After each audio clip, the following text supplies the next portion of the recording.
there's another vector operation, which we call the vector product. And sometimes this operation is called the cross product. And this is taking two vectors, A, the operation cross B, and this will give a new vector C. And now we want to define that new vector C. So let's draw a three-dimensional picture where we have a plane. And on this plane, we have two vectors, A and B. And those vectors are forming an angle theta between them. Now, a plane defines two unit normals. I'll draw one up, which I'm going to call n hat right-hand rule. And the reason for that right-hand rule is if we take A cross B, then our right-hand thumb is pointing in the perpendicular direction to the plane. Now, I could have chosen a unit vector down, n hat left-hand rule, and this would correspond to taking my left hand and having A cross B pointing down. So the way we're going to define our cross product is with the right-hand rule. And so we define it like this, that the vector C has magnitude, the magnitude of A times sine of theta, the magnitude of B, and its direction is given by the right-hand rule. Now, one of the reasons for this definition is let's draw a vector A and a vector B. When you have two vectors, they define a magnitude in the following way, that we can think about any two vectors define an area of a parallelogram. And we can define that area as follows. Let's drop a perpendicular, and let's call this B perp. Then the area, which is a positive quantity, is given by, and by the way, our angle theta here will be always positive, so we're going to make it 0 theta pi. And that way sine of theta is always a positive quantity. The area is the height, so that's B perp, times the base, which is the magnitude of A. And so we can write that as A, and B, the magnitude of B perp is B sine theta.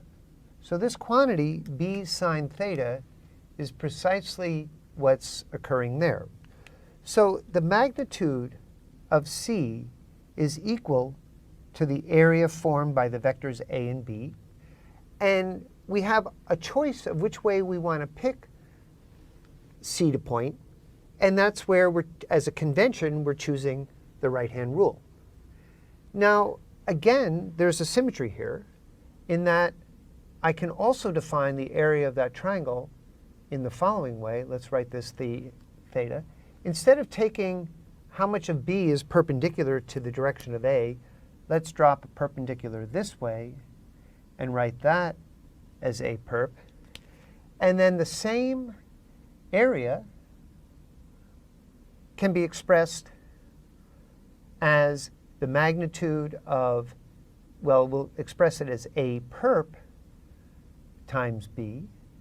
And A perp is the magnitude of A sine theta times the magnitude of B. And that's our same definition as before.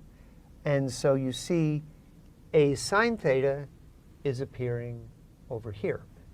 So in either choice, our vector operation says take any two vectors.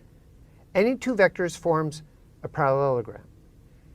The area of that parallelogram is the magnitude of the vector product, and the direction of this new vector C is given by the right-hand rule with respect to that parallelogram in that sense. So when we have a vector product of two vectors, A cross B equals C, let's compute that vector product in different coordinate systems. So let's begin by choosing two vectors, I hat and j hat. And notice they're at a right angle. And because there's a unit vector, the area here is equal to 1. And I want to define k hat to be equal to I hat cross j hat. Now, our angle theta here was 90 degrees. And so if I use the right-hand rule, then I hat cross j hat is, the right-handed unit normal is out of the plane of the figure. And so I would write k hat like that. And notice k hat is out of plane of figure. And because I used my right-hand rule, this is what we call a right-handed coordinate system. Now, there's something very nice about this cross product definition. Notice that there's a cyclic order. I, j, k is a cyclic order. And if you interchange any two, for example, j, I, k, that's anticyclic. And the cross products satisfy this cyclic rule in that j cross k hat is I hat. And notice j, k, I maintains that cyclic order. And k hat cross I hat is j hat. K, I, j maintains that cyclic order. But because of the way we defined a cross product in general, A cross B is minus B cross A, because now you're using the opposite direction, so there's a minus sign. And therefore, any anticyclic permutation of these unit vectors, as an example, k hat cross j hat, has to be, notice what's called is minus I hat. That's anti-commutative property of the cross product. Similarly, I hat cross k hat is minus j hat. And lastly, j hat cross I hat is minus k hat. And so, in fact, you only need to know one. And this idea of cyclic and anticyclic to be able to write down all of the other 6. So we have 1, 2, 3, 4, 5, 6. Now, when you want to compute the cross products in Cartesian coordinates, for instance, it can be a little bit messy. There's going to be a lot of terms. If I write a vector A as ax I hat plus ay j hat plus az k hat, and I write a vector B as bx I hat plus by j hat plus bz k hat, and now I want to compute the cross product of these vectors to get the new one. Notice that there's going to be 6 terms because I have I hat. Well, we actually should say one more thing, that I hat cross I hat, the angle between these two vectors is 0. There's no perpendicular projection, so that's 0, as is j hat cross j hat, k hat cross k hat. So of these 9 parts, when we take the cross product, 3 of them will be 0 by this rule, and we'll apply our cyclic or anticyclic rules for the others. And so what we have here, let's just do it in, so C equals A cross B. And now let's just go one by one. I hat cross I hat. That's 0. The vectors, there's no perpendicular part. The area formed by these two vectors is 0. I hat cross j hat, That's cyclic. ij is plus k hat. So our first non-zero term is ax by k hat, I hat cross j hat. And now let's do I hat cross k hat. Notice that's anticyclic ik minus j.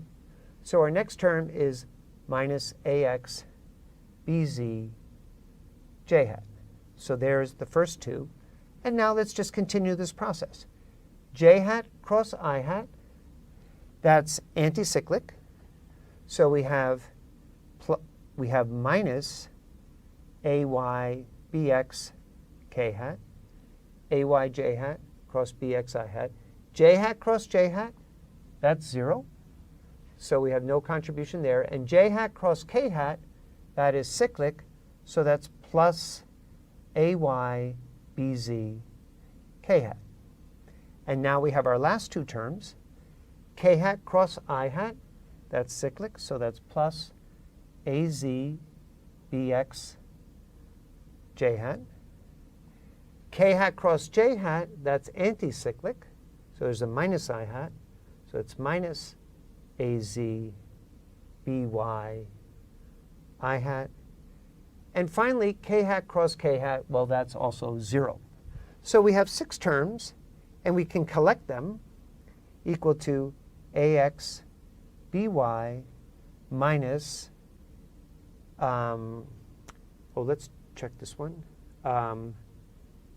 Here we use the wrong symbol here. We have to be a little bit careful here.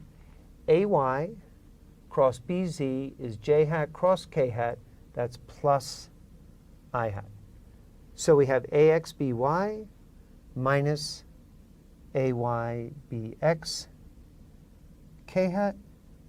And now let's look at the I hat terms. I'll just check those off. We have ay bz minus az by I hat, and check those two terms off.